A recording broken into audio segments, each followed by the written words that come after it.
Hey, this is R.W. Jones, the billionaire, and I am giving you behind the scenes of what it means to be broke and working in a nonprofit. I was about to say struggling as nonprofit, but a nonprofit nonetheless. See, most of you guys are out there probably wanting to start a nonprofit because somebody told you that there was millions of dollars in grant funding available. Well, part of that is true. There is millions of dollars out there for grant funding, but if you really trying to solve some real life shit, like for real, ain't no grants out there for you. Nope. So, but if you want to play around and just play games and like footsies under the table and just kind of like who got the ball, where the ball, kick the ball over there, and ain't nobody can find the ball, then go run a nonprofit, and then you probably get some grant funding. Um, Now is that the case for every single time? No. Is that the case? It has been my case.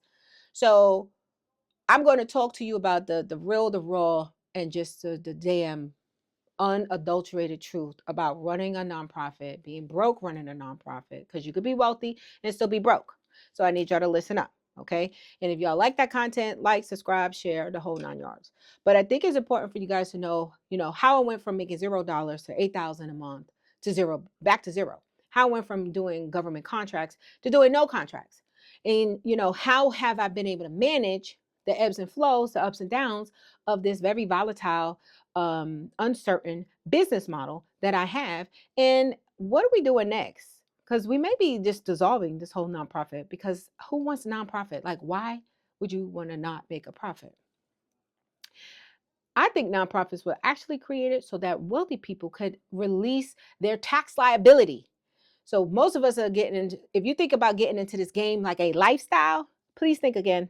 Okay. Because I'm going to be live like every day, giving you the real deal.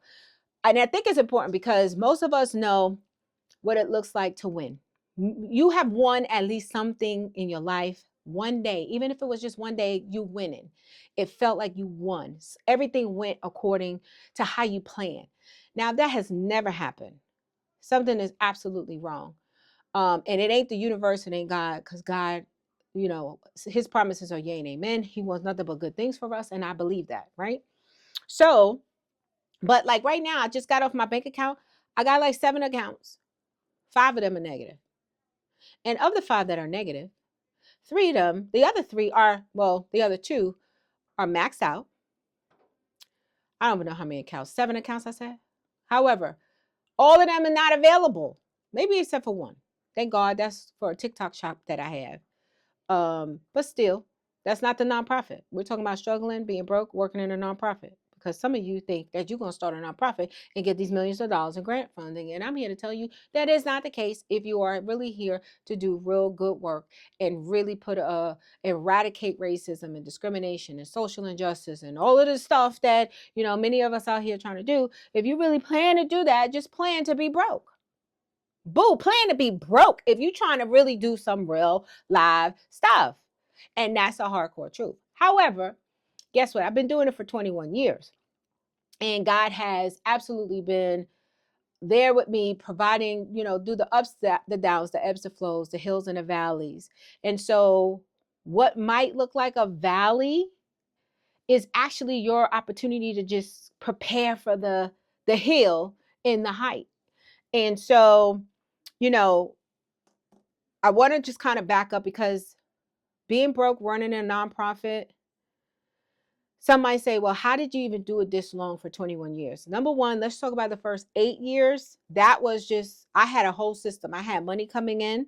So most of you guys know that I help moms use the system to beat the system. If you're on public housing, Section 8, TANF, Medicaid, SNAP, the whole 9 yards, I promise you there is money, there's resources out there for you.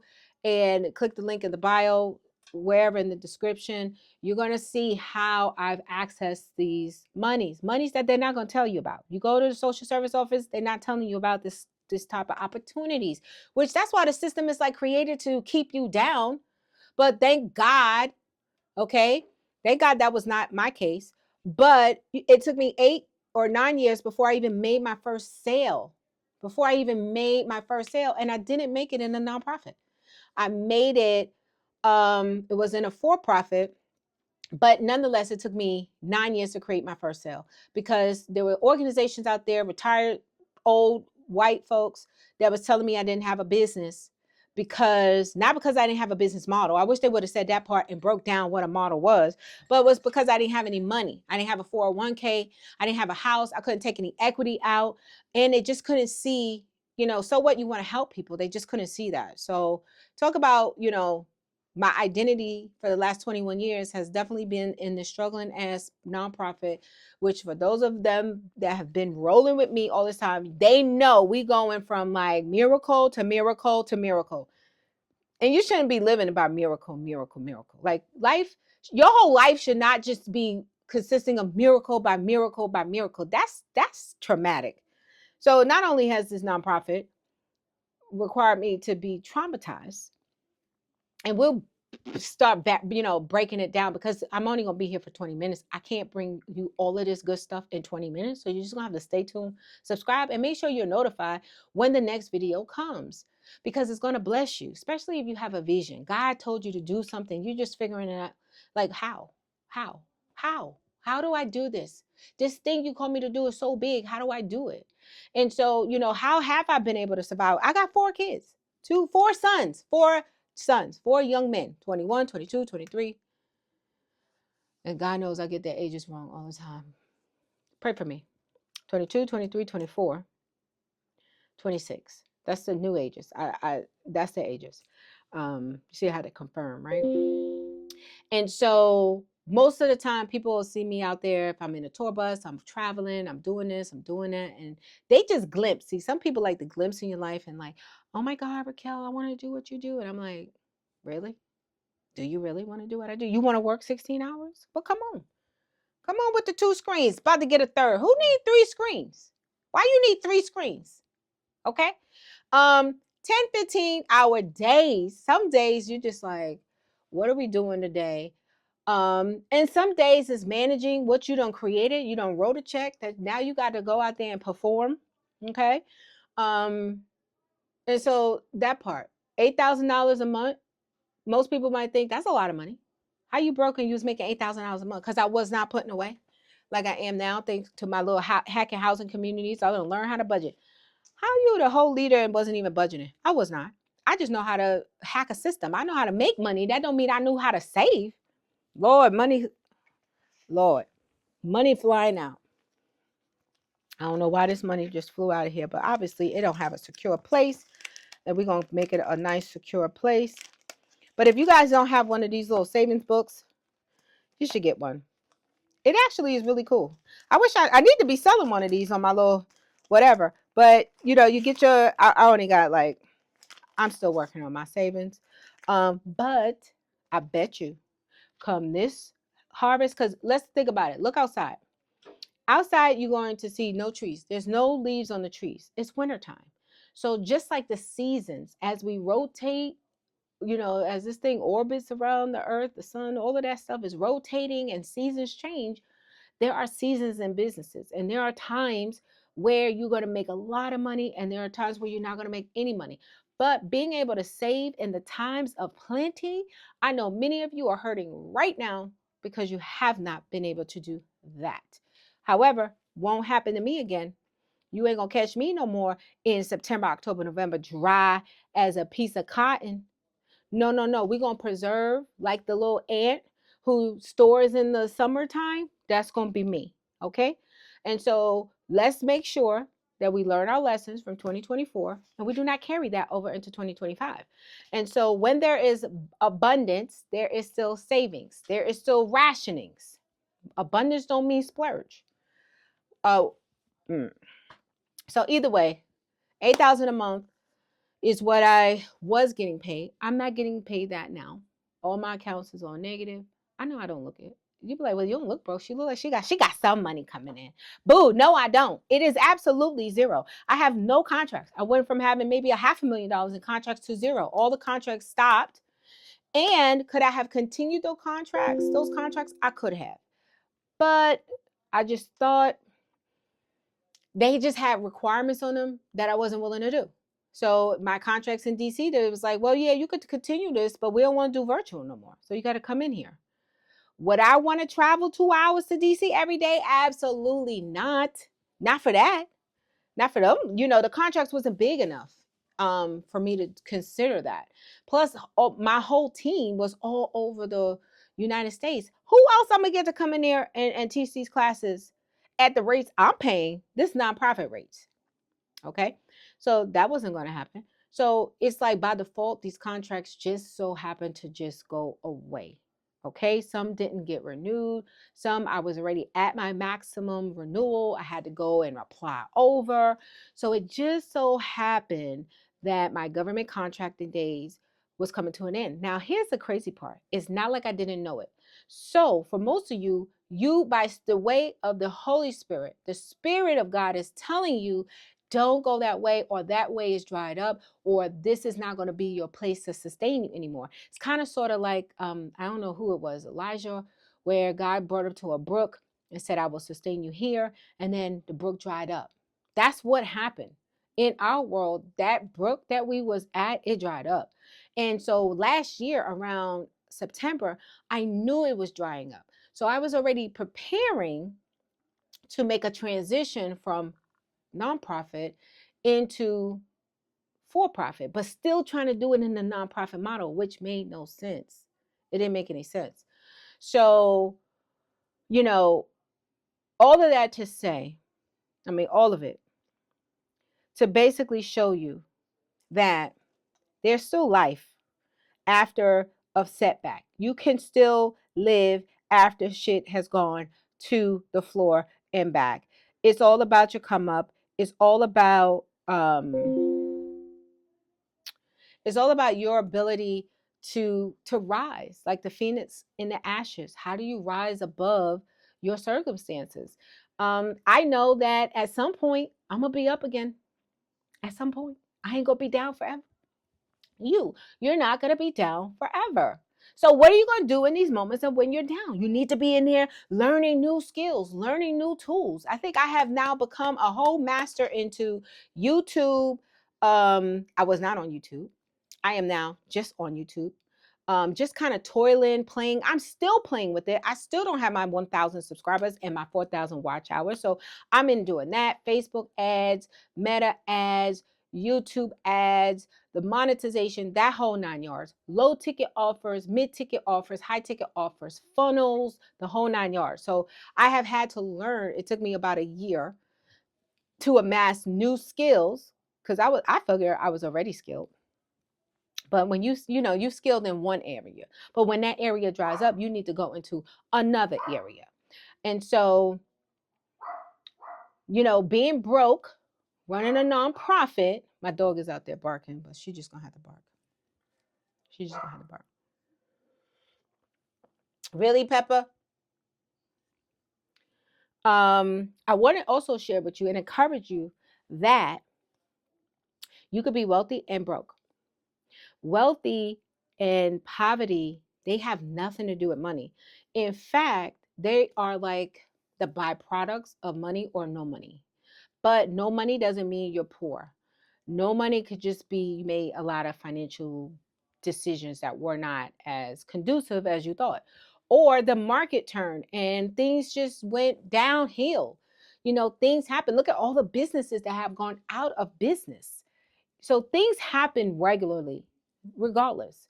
But not having access to capital. Now, some people might say, well, what is broke? If I didn't have my little stash here and my husband got his little stash and I got a couple dollars here, a couple dollars on my Cash App, to me, that's broke. Like when you used to operating at a certain level, having $1,000, you are broke to your name. You might as well have $1. So when you're used to managing tens of thousands and faithful over the tens of thousands, and you go to managing the hundreds of thousands, and after being faithful of managing hundreds of thousands, then you go to managing the hundreds, not tens of hundreds, but millions. And so managing hundreds of thousands of dollars, yes, anything outside of like 10,000 broke, but that might not be the case for everybody. So is this for everybody? People? Yeah, because I was an everyday person. I am still an everyday person. I'm just unveiling you into the behind the scenes of what it is as a business owner who's having to pivot. But I was a welfare mom. I was in this Department of Social Services on those lines, behind those bulletproof glasses, with the security guard, with my 4 kids, trying to figure out how we're going to make this thing do what it do. And so fast forwarding it, years later, it's like, boo, am I doing this a whole nother 21 years? Nope, I'm not. No, ma'am. So we got to change. So I know we just had a vote to possibly dissolve the organization as the nonprofit. It does not change the mission. We just have to change sometimes the business model. So the board wasn't really feeling that. So they got like another 30 days to kind of think about it. But the business model as the nonprofit, whereas you are relying upon grants and contracts to survive, that is no longer sustainable, at least for us. Now, does that mean that will not be sustainable for you? It may be, which is why I created this system to help you access contracts in your area. Where I am, that may not be. I've been here for 21 years. Now it's time to get into something else. Do I want to deter you from doing the nonprofit? No, to each his own. If that works for you, then work. Let's then work it. But just be mindful so you know what to expect going in. Because there's nothing worse than having your hopes set up and thinking this is going to be it, and it's not. I have had contracts with governments that I thought was going to be my whole entire Canaan land and never could get a dollar. Ran out. They told me they ran out of money. Some nonsense. So it's the BS. I wish we could really get into, and I hope that I am able to unveil some of the real nitty gritty stuff that happens in these contract worlds, so that I can help you. But if anything, I'm gonna help you access some real local contracts right in your backyard, local contracts in your city, in your local housing authority, contracts at your city. They're called Section 3. And most people know Section 8, but they just don't know Section 3. Google it at this point. This is about being broke, running a nonprofit, giving you behind the scenes of how I survive, how I pay my bills. And so, if we're talking about what my salary was, $8,000 a month, which it is not today. My salary is not $8,000 a month. That's about $96,000 a year. Okay. And that was just from the nonprofit. That didn't include any other type of monies that might come in from book sales, speaking events, other kind of trainings, consulting, and things like that. But the bread and butter of the nonprofit was $8,000. Now, sometimes you didn't even get $8,000 every single month because every contract didn't pay on time. And so, what was it, 4 or 5 contracts? It's not like as soon as you send an invoice, they're paying it. That doesn't work like that. And not every contract is built where you can just send an invoice. Some of it has to wait until an outcome is actually produced by the people in your program. That makes it different. That makes it more difficult. And so you need to know that part. Like, do I want to get into it? Yes, you do, but you want to make sure you're getting into the right pipeline under the right terms and conditions so that your cash flow will always flow. I think that many people probably have pimped the hell out of the government system and they got hip to it. And now they like, nah, we're not doing none of that. So it makes it bad for people who really are out here doing quality work. That part. So yes, to $8,000. So there will be times where maybe my check would be like $24,000, right? And it wasn't like Raquel Williams Jones' personal check. That went into the business account, which, there is a way you legally expense out. Health insurance, life insurance. These are like real life benefits that you can still get and pay that your business pays for. Accounting, legal, marketing, website, all kinds of general liability insurance, website hosting, platforms. All of those are actual business expenses that does not count against me personally in my own personal income.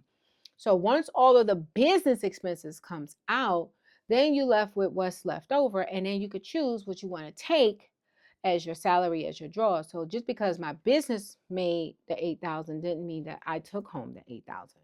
So it's not like a job where your paycheck is like $8,000. No. Mm-mm. So that's something that you guys need to know. Like, really? What? But it works for the time that it works. And so if you did get a big, contract payment, because you gotta make sure you're not saying payroll, because it's not payroll. A big contract payment of like 24,000, which was like 3 months of a vendor not paying, right? because you hadn't produced the outcome. So now you got $24,000 that you're trying to manage. Of the 24,000, then I would pay my rent off for like 6 months. Okay. My rent is like $2,600. Beautiful waterfront property out here in Virginia. Beautiful. And that includes utilities. I think I was paying $3,500 in DC for 800 square feet. This is like 3,000 square feet. Beautiful, 2,600, and pay that off. What's that, 12 rand? Half of the check right there, rent. Boom. Now I gotta pay no rent for 6 months. That car note, brand new car, had to get that because I got stuck on the bridge. Didn't like that feeling. And I was like, gosh, my credit was good. Navy wrote me a whole check, 55 grand. Here, boom, go get a new car. So credit works when it works. It always works. But that car note is like, ugh, that's more than some people rent. That's like $800. I'm putting my business out there so you'll know it's not all that glitter is gold most of the time.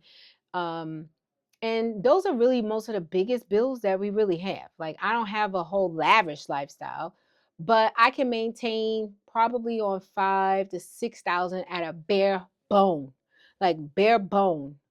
If we just bare boning it here, if we want to live a little, splurge a little, you need about 6,500 a month. But 5,000 a month, we could live for sure and not be evicted or go back to the welfare system.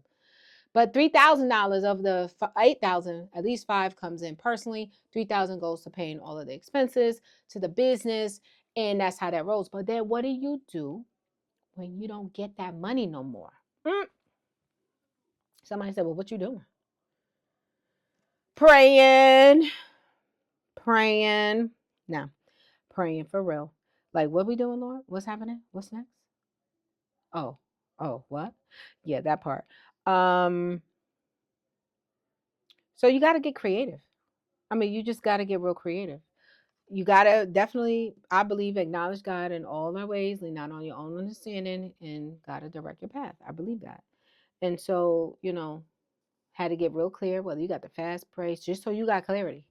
Because ain't nothing worse than you going out here in your own strength trying to do something and it's wrong.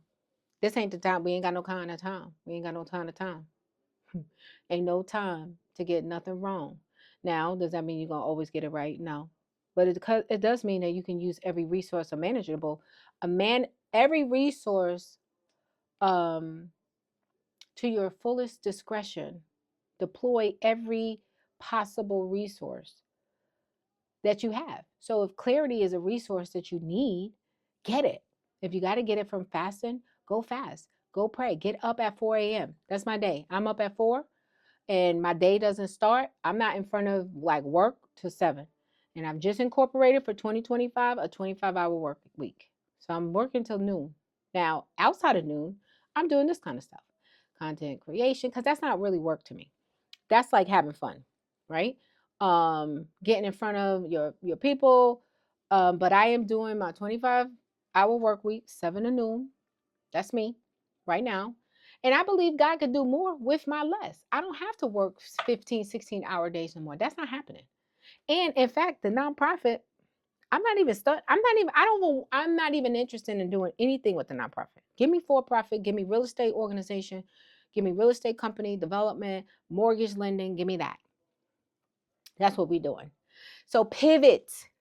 Be willing to pivot, and promise you, ladies and gentlemen, that you listen. I promise you, I hope y'all listen to the end. Because in the pivot, while my identity, think about 21 years of identity being kind of etched in stone in this one particular model, in this one particular place, we're doing it this way. And God is saying, no, it's just like surrender, submit, and go with the flow. And now I have to just put away that old model and I have to learn a new model. And so that's what we're doing. We're learning a new model. I'm going to get licensed probably as a real estate broker. I'm definitely getting into some development. I mean, come on now. We want to house people. We're a housing authority. I want to house people. I want to develop land. And you would think that there would be a plethora of these free classes available. It's not. So you got to spend that money and invest in what you want. But during the low times, Like I said, I'm broke running a nonprofit, but that doesn't mean I'm poor.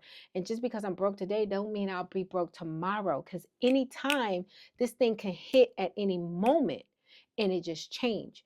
And you got to know that in time, as you travel in time, eventually it will change. Space and time, it will change.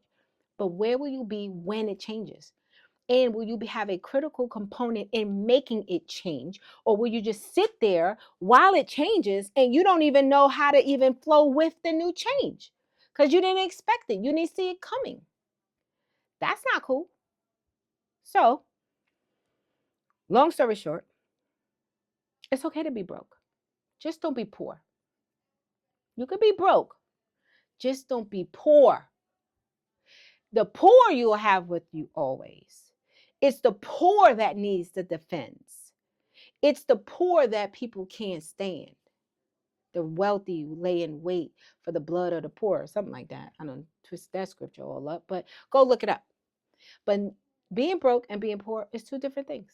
Now, while I feel like I'm broke, I feel like I'm broke. I'm broke because I can't maneuver like I want to. My accounts is on negative. You know what I'm saying? My credit, I got to pay off bills that I can't pay. That means you have limited access to capital and cash right now. Broke, but it doesn't mean that I'm not wealthy. And I will never, ever stop doubting God. I would never believe for 1 minute that God's promises, which he say are yea and amen, and how he wants nothing but good things for me. I'm like the whole apple of his eye. Like he wants nothing but good things for me. So if good things are not happening in this moment, it ain't his fault. It's probably mine. And it's probably that I didn't heed to something when I was supposed to shift quickly. I didn't shift, or there's some new changes, or we perish because of lack of knowledge. Maybe there's some knowledge that I should have been learning then, or maybe everything is happening exactly the way it's supposed to happen. Because you learn, you grow in the crisis. Crisis reveals the cracks. And so while I think this is a crisis, it is only making me stronger. And so I say all of that to say that you can still be broke and still be wealthy at the same time. So be encouraged. Be encouraged as you go through this ebb and flow. Be encouraged in this valley, because I think the nation is in a curve. You know, we're all in a place where we're like, ooh, this different. What's happening? And to be truthfully, it's going to continue. So I believe this new season, you're gonna have to be in God, or I don't know where you're gonna be. But you're going to find me. That's where I'm going to be. I'm going to just be in there with the Lord. So I got to do what the Lord say.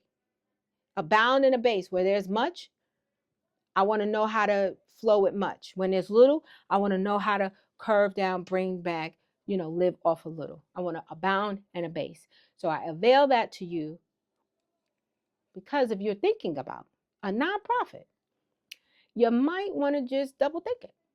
Ask for confirmation or something, because that part.